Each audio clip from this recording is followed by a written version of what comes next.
So hey everyone, welcome back to our channel. और पिछली video में हमने जो complete EDMs for D triple S B ASO की सीरीज़ थी उसका पार्ट 1 कर लिया था। और आज इस वीडियो में आपको पार्ट 2 करवाऊंगा। पिछली वीडियो में मैंने आपको 50 ईडीएम्स करवाए थे और इस वीडियो में 50 ईडीएम्स और करवाऊंगा। और ऐसे ही कर करके हम 400 या फिर 500 ईडीएम्स पूरे कंप्लीट कर लेंगे, जो आपके लिए मोर देन सफिशिएंट रहेंगे। और ये सिर्फ D triple S B ASO के लिए नहीं, ये बाकी एग्जाम्स के लिए भी हेल्पफुल है जिनमें ईडियम्स पूछे जाते हैं, या हम कहें जिनमें इंग्लिश पूछी जाती है।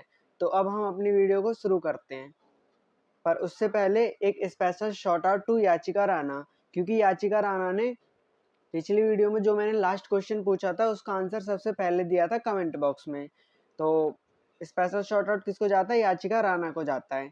अब हम अपनी वीडियो को शुरू करते हैं। तो सबसे पहला जो हमारा ईडीएम आता है वो आता है blow hot and cold. Blow hot and cold का मतलब क्या होता है?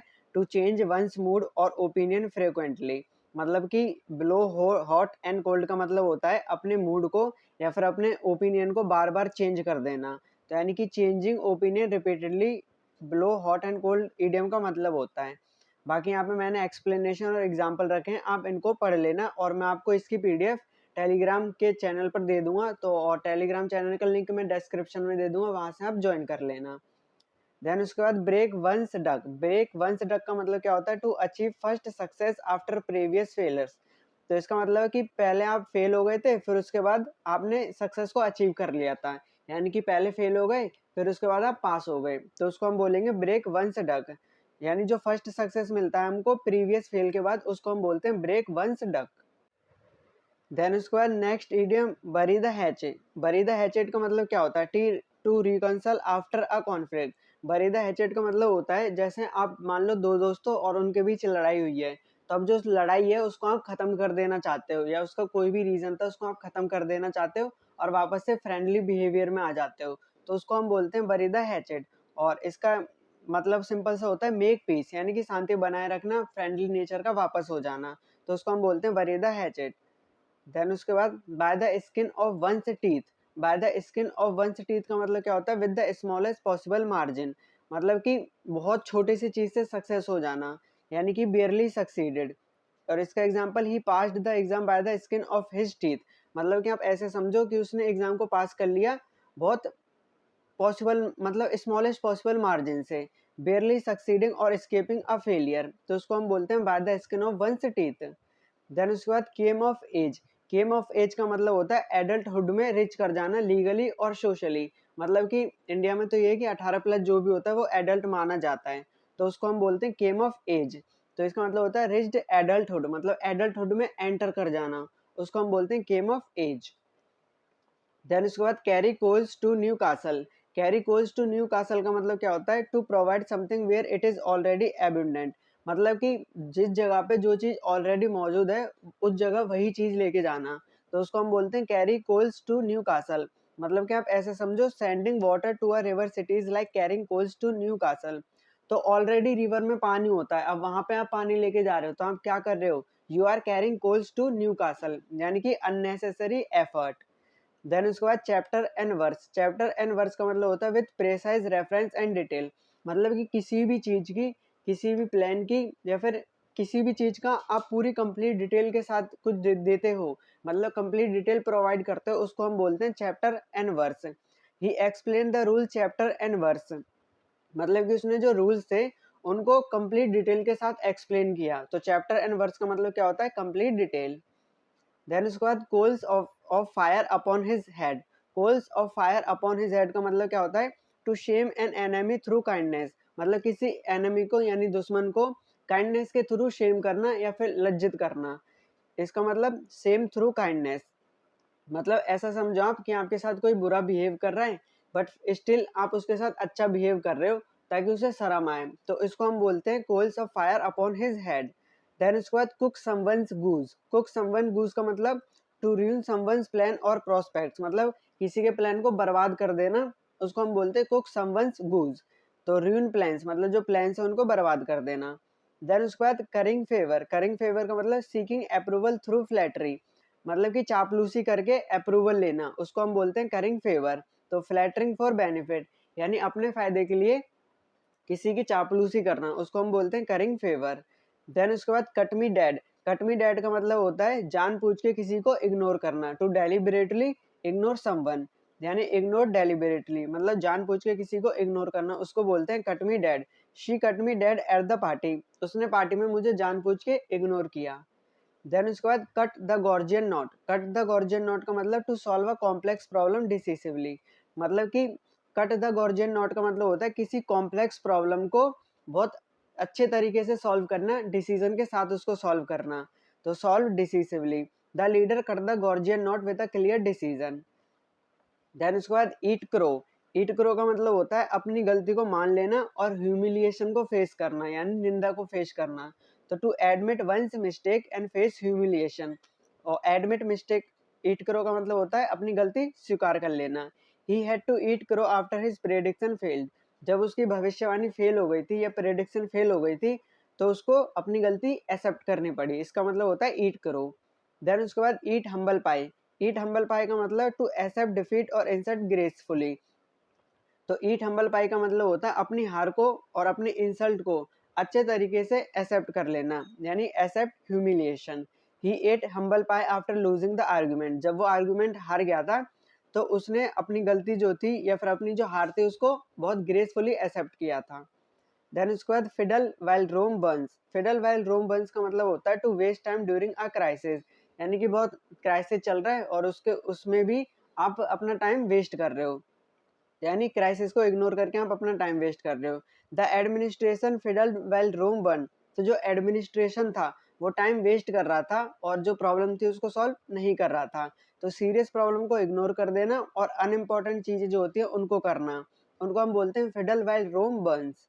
देन उसके बाद flash in the pan. Flash in the pan को मैंने कल भी बताया था कि जो सडन सक्सेस होती है जो काफी लास्ट टाइम तक नहीं रुकती उसको हम बोलते हैं फ्लैश इन द पैन, यानी कि टेम्पररी सक्सेस। तो एग्जाम्पल के लिए his early fame prove to be a flash in the pan, तो जो उसका अर्ली फेम था वो कैसा हुआ, वो टेम्पररी सक्सेस साबित हुआ। देन उसके बाद fly off the handle. Fly off the handle का मतलब होता है जो भी टेम्पर होता है उसको सडनली लूज कर देना, मतलब कि बहुत जल्दी गुस्सा हो जाना, अचानक से गुस्सा हो जाना, उसको हम बोलते हैं fly off the handle. Handle से अलग हो जाना तो यानी गुस्सा हो जाना। He flies off the handle over small issues, तो वो छोटी छोटी बातों पे भी बहुत जल्दी गुस्सा हो जाता है। देन उसके बाद gall and wormwood. Gall and wormwood का मतलब डीप बिटरनेस और रिजेंटमेंट, यानी कि बहुत ज्यादा अनिच्छुक होना या फिर आप कह सकते हो किसी चीज के प्रति बहुत ज्यादा एपैथी होना, तो उसको हम बोलते हैं deep resentment.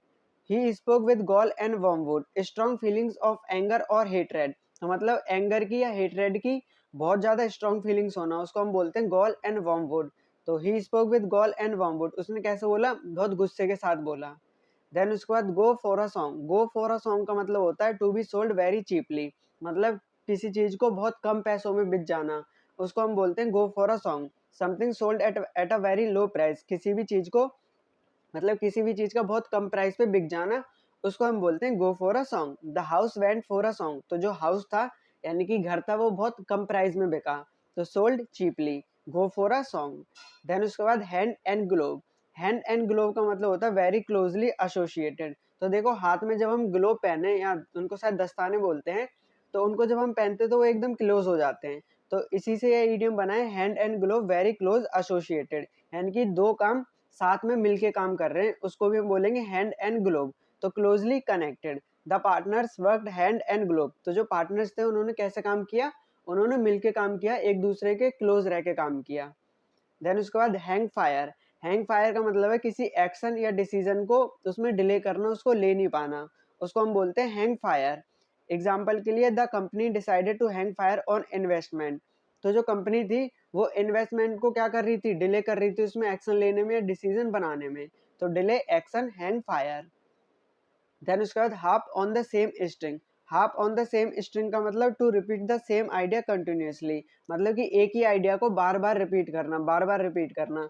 Talking about one topic again and again without change, तो मतलब एक ही टॉपिक पे बिना चेंज किए हो बार बार बात करना, तो repeat endlessly harp on the same string. Then उसके बाद हॉब्सन्स चॉइस। हॉब्सन चॉइस का मतलब होता है सिर्फ एक ही ऑप्शन होना, मतलब मजबूरी हो जाना, कि मतलब एक आपको एक ऑप्शन मिल रहा है और आपको उसको चूज करना ही पड़ेगा, उसको चुनना ही पड़ेगा, वो आपकी मजबूरी है, तो उसको हम बोलेंगे Hobson choice, having only one option available. A situation where there is no real choice, एक ऐसी सिचुएशन जहाँ पे कोई भी रियल चॉइस नहीं होती, एक ही ऑप्शन होता है, वो आपको मानना ही पड़ता है, तो कोई भी अल्टरनेटिव ना होना। Accepting the offer was a Hobson's choice, तो जो ऑफर को एक्सेप्ट करने वाली बात थी वो कैसी थी, हॉब्सन्स चॉइस थी, मतलब वहां पे कोई भी अल्टरनेटिव नहीं था। देन उसके बाद has two strings to his bow, has two string to his bow का मतलब to have an additional skill और ऑप्शन, तो मतलब has two string to his bow का मतलब होता है एक्स्ट्रा ऑप्शंस का होना या एडिशनल स्किल्स या फिर ऑप्शंस का होना, तो उसको हम बोलते हैं has two strings to his bow. Then उसके बाद in the bird, in the bird का मतलब आप ऐसे समझो कि एक फूल है और उसमें अभी अभी एक नई कली आई है, तो उसको हम बोलते हैं इन द बर्ड, यानी कि अर्ली और डेवलपिंग स्टेज, यानी अर्ली या फिर डेवलपिंग स्टेज में होना, तो जो कोई भी अर्ली स्टेज होती है किसी भी चीज की वो इन द बर्ड बोला जाता है। एग्जाम्पल के the problem was stopped in the bird, तो जो प्रॉब्लम थी वो उसकी शुरू की स्टेज में ही रुक गई, मतलब जैसे ही जो प्रॉब्लम अराइज होने शुरू हुई थी वो उसी टाइम खत्म हो गई, उसको हम बोलते हैं इन द बर्ड। देन उसके बाद इन द डोल्ट्रम्स, इन द डोल्ट्रम्स का मतलब होता है एक ऐसा स्टेट या अवस्था जो डिप्रेशन की होती है, इनएक्टिविटी की होती है, जहाँ पे कोई भी एक्टिविटी नहीं होती, यानी कि state of inactivity in the doldrums. The business is in the doldrums, तो जो बिजनेस है उसमें कुछ भी फायदा नहीं हो रहा है। देन उसके बाद jump the shark, jump the shark का मतलब होता है to reach peak success and then begin to decline, मतलब अचानक से एकदम बहुत सक्सेस पे हो जाना और फिर एकदम गिर जाना, उसको हम बोलते हैं जंप द शार्क। तो जब सर्कस वगैरह होता है, सर्कस नहीं मतलब वाटर शो वगैरह होता है, तो वहाँ पे जो शार्क होती है वो बाहर आती है, ऊपर आती है ना, एंटरटेन करने आती है ना लोगों को, तो वहाँ पे जब वो ऊपर आती हैं फिर अचानक से नीचे जाती है, तो वहीं से आए हैं जंप द शार्क। तो स्टार्ट डिक्लाइनिंग मतलब धीरे धीरे नीचे गिर जाना। देन उसके बाद keep at bay, keep at bay का मतलब होता है टू कीप अवे और अंडर कंट्रोल, यानी कि किसी भी चीज को अपने अंडर में रखना, उसको हम बोलते हैं keep at bay. Medicine keep the illness at bay, तो जो मेडिसिन है वो इलनेस को यानी बीमारी को कैसे रखती हैं, कंट्रोल में रखती हैं। देन उसके बाद keeps a good table, keeps a good table का मतलब serves generous and high quality meals, तो हाई क्वालिटी मील्स यानी खाना खिलाना, सर्व करना, उसको बोलते हैं कीप्स अ गुड टेबल। तो गुड हॉस्पिटैलिटी मतलब अच्छे से आदर सम्मान करना लोगों का। देन उसके बाद kicked up a raw, kicked up a raw का मतलब होता है रिएक्टेड एग्रेसिवली और क्रिएटेड अ डिस्टर्बेंस, यानी कि बहुत एग्रेसिव तरीके से रिएक्ट करना या डिस्टर्बेंस क्रिएट कर देना, उसको हम बोलते हैं kicked up a raw. He kicked up a raw over the decision, तो जो डिसीजन बनाया था उसकी वजह से उसको गुस्सा आया और उसने एग्रेसिव तरीके से रिएक्ट किया और डिस्टर्बेंस क्रिएट कर दी, तो क्रिएट डिस्टर्बेंस। देन उसके बाद know which way the wind blows, know which way the wind blows का मतलब टू अंडरस्टैंड हाउ सिचुएशंस और ओपिनियंस आर डेवलपिंग, तो ये समझना कि सिचुएशंस और ओपिनियंस कैसे डेवलप हो रही हैं, उसको हम बोलते हैं know which way the wind blows, तो मतलब किस तरफ हवा चल रही है आप तभी पता चलेगा आपको जब आप सिचुएशन को एनालाइज करोगे, तो यानी कि अंडरस्टैंड ट्रेंड्स, ट्रेंड्स को समझना। एक good leader knows which way the wind blows, तो एक गुड लीडर जो होता है उसे पता है कि कैसी सिचुएशंस होंगी और कैसे ओपिनियंस होंगे। देन उसके बाद mad as a hatter, mad as a hatter का मतलब होता है कंप्लीटली इंसेन और इसेंट्रिक, मतलब पूरी तरीके से पागल हो जाना, क्रेजी हो जाना, उसको हम बोलते हैं mad as a hatter. People thought the inventor was mad as hatter, तो कंप्लीटली क्रेजी। देन उसके बाद make a clean breast of it, make a clean breast of it का मतलब होता है किसी चीज को ऑनेस्टली यानी ईमानदारी तरीके से एडमिट कर लेना, उसको हम बोलते हैं make a clean breast of. तो ऑनेस्ट कन्फेशन जो होती है उसको भी make a clean breast of it बोला जाता है। He made a clean breast of his mistake, तो उसने अपनी मिस्टेक को ऑनेस्टली एडमिट कर लिया, उसको हम बोलेंगे make a clean breast of. Then उसके बाद make no bones about it, make no bones about it का मतलब होता है ऑनेस्टली और डायरेक्टली तरीके से बोलना, तो इस फ्रैंकली बोलना, उसको हम बोलते हैं make no bones about. She made no bones about her opinion, तो उसका जो ओपिनियन था उसने अपने ओपिनियन को खुल के एक्सप्रेस किया, अपनी बात रखी, ऐसा नहीं किया कि उसने बातों को घुमा दिया, तो उसको हम बोलेंगे make no bones about it. Then उसके बाद move heaven and earth, move heaven and earth का मतलब होता है हर पॉसिबल एफर्ट को कर देना कुछ चीज को अचीव करने के लिए, मतलब धरती आसमान एक कर देना किसी चीज को पाने के लिए, अगर हम हिंदी में जाएं तो मेक एवरी एफर्ट।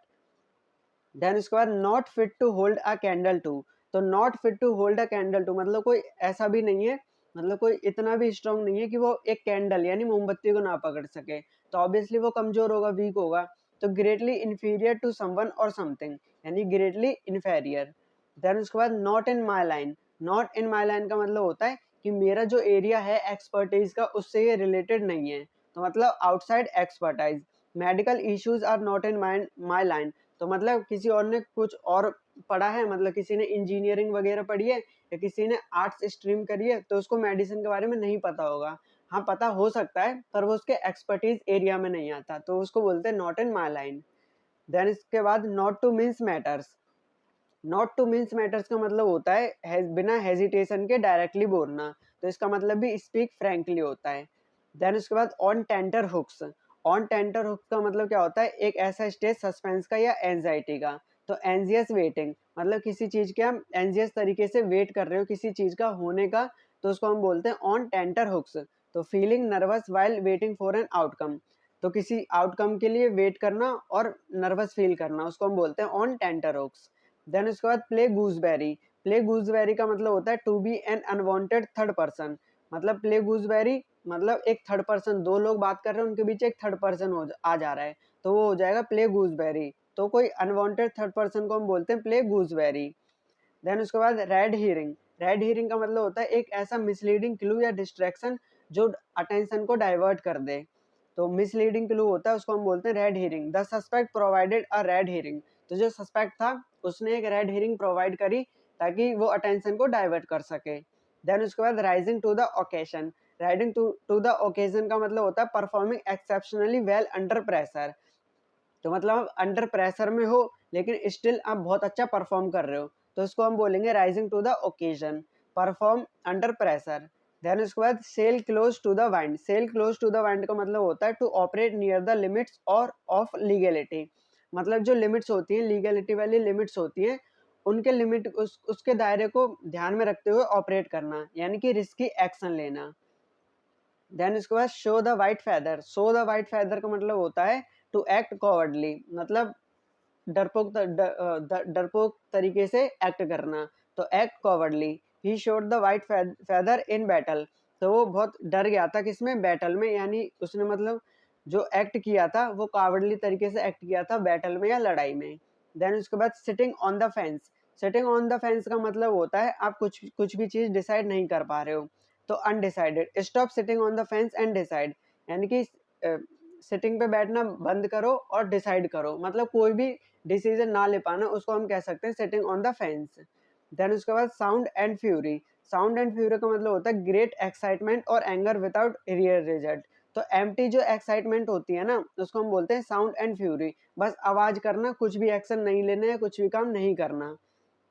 देन उसके बाद स्टील अ मार्च। स्टील अ मार्च का मतलब होता है एक एडवांटेज को गेन कर देना बाय एक्टिंग फर्स्ट, मतलब सबसे पहले किसी चीज को कर देना और उसका एडवांटेज आपको मिल जाना, तो गेन अर्ली एडवांटेज, उसको बोलते हैं स्टील अ मार्च।